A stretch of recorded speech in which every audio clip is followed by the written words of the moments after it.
Hi. Let's talk about the Samsung account so that we can log in and we don't have to show all of our kids our passwords.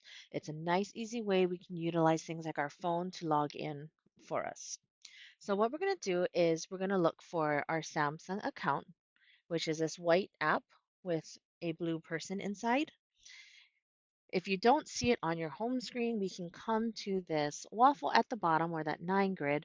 We're going to look for Samsung account and we can click and drag it onto wherever on your home screen. If I don't want it, let's remove. Okay, so let's go ahead and click on Samsung account and let's do our camera. We're going to bring out our camera.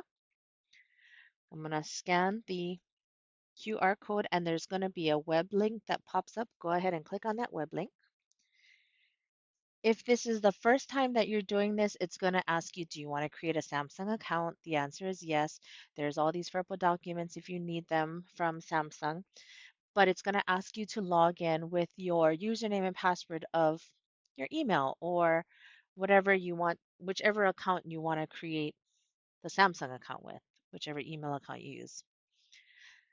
Once you log in, I'm going to click login on my device. This could also be any new board, Samsung WAD, WAF, that I've never used before. I can log in the same way and my personalized settings will also come up.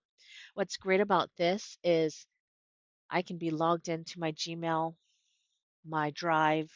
People don't need to see all my passwords if I'm in front of the class with all the kids because they see I have my Alco educations already logged in. I don't have to re-log in front of all of the kids.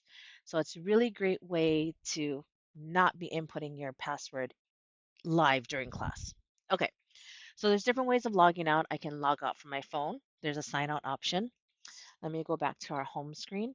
I can go to the Samsung account. If I launch it, I can log out this way.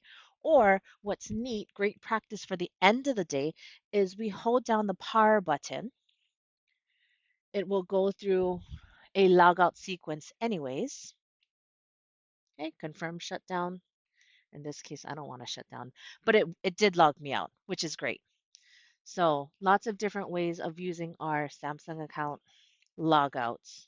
Sorry, not different ways, but this is just so that we keep all of our personal data behind some kind of password protected account without having to show our kids all the login process and our passwords. Okay, keep it safe.